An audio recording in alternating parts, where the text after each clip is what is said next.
very spirit. India is becoming a democratic and reliable partner for global industrial diversification. And in this movement, India has struck a better balance between both economy and ecology. I'm sure that you all also feel proud of the efforts made by India with regard to climate change compared to those made by big and developed nations. Today, India is moving forward with great speed towards its target of 450 gigawatts of renewable energy. We have also started work on making India the world's largest green hydrogen hub. Mr. President, we are answerable to our future generations. When they ask, when it was time to take decisions, what were those people doing? Those people whose responsibility it was to give direction to the world. Today, the world is facing an increased threat of regressive thinking and extremism. In such a situation, the entire world must make science-based, rational, and progressive thinking the basis for development. In order to strengthen a science-based approach, India is promoting experience-based learning.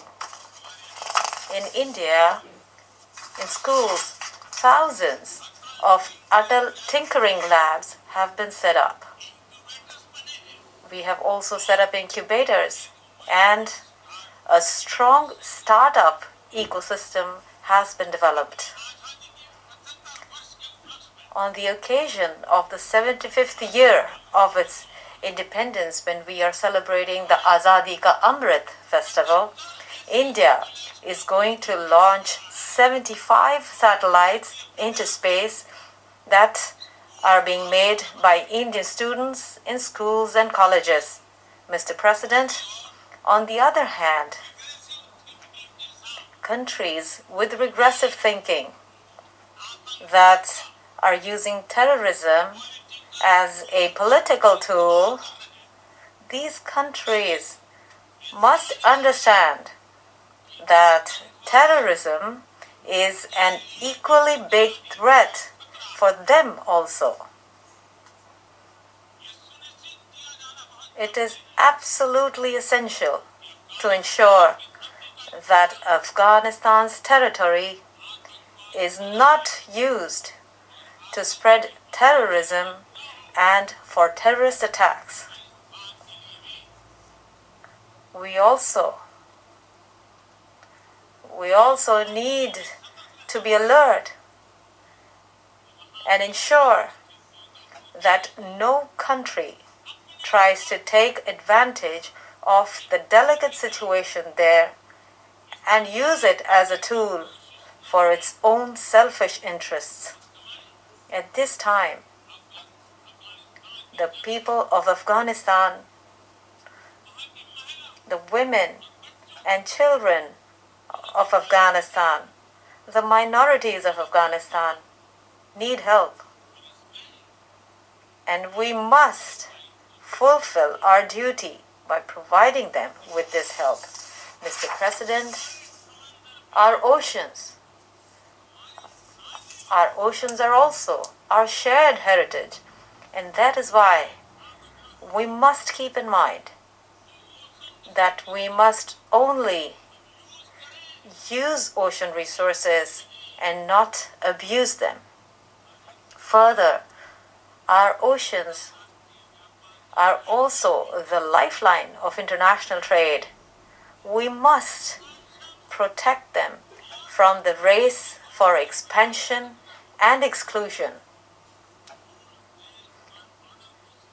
The international community must speak in one voice to strengthen a rule-based world order. The broad consensus reached in the Security Council during India's presidency shows to the world the way forward for maritime security. Mr. President, the great diplomat of India, Acharya Chanakya, said this hundreds of years ago, Kalati kramat kal eva phalam pibati. When the right action is not taken at the right time, then it is time itself that causes the action to fail. If the United Nations wants to remain relevant, it will need to improve its effectiveness and enhance its reliability. Today, all kinds of questions are being raised about the UN. We have seen such questions being raised related to the climate crisis, and we also saw them during COVID. The proxy war going on in many parts of the world, terrorism, and the recent Afghan crisis have further highlighted the seriousness of these questions. With regard to the origin of COVID or regarding the ease of doing business rankings, institutions of global governance have damaged the credibility they had built, which was a result of decades of hard work.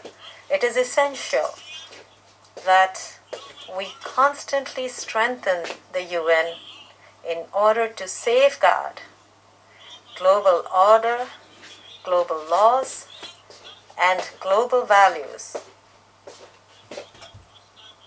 I would like to end my address with the words of the Nobel laureate Gurudev Rabindranath Tagore. Shubho Kormapothe, Shubho Kormapothe, Dhoro Nirbhayogan, Shop Durbol Shonyosh Hok Abusan, which means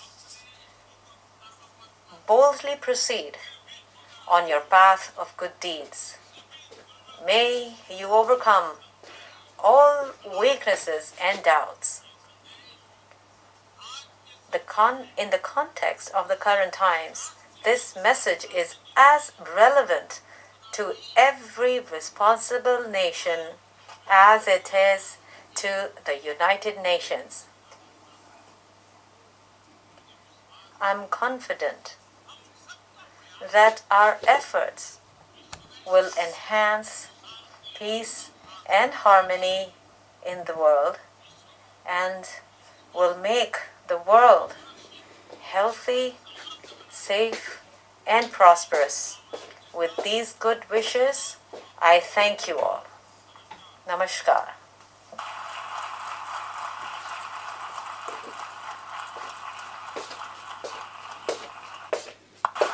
On behalf of the General Assembly, I wish to thank the Prime Minister of the Republic of India for the statement just made, and I request protocol to escort His Excellency.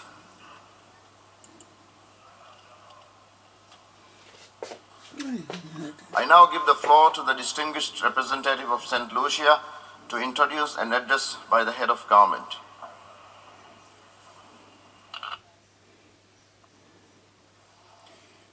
Thank you, Mr. President.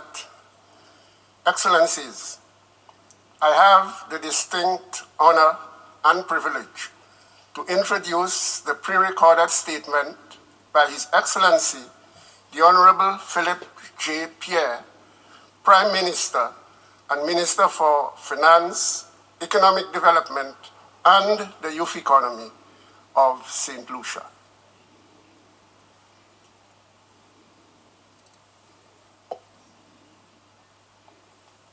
Mr. President, colleague heads of government and foreign ministers, country representatives, and members of country delegations, I bring you warm greetings from the most beautiful piece of territory on earth, the sovereign state of St. Lucia. Mr. President, I'm honored to address this body for the first time as the Prime Minister of St. Lucia. It was my privilege to lead my party in the general elections less than 2 months ago, and to have witnessed the people of my country continue to uphold and nurture the deep democratic traditions of our Caribbean by giving my party an overwhelming mandate to govern St. Lucia for the next 5 years. I wish to pledge to the international community that under my leadership, St. Lucia's intention to uphold the highest traditions of universal brotherhood, the pursuit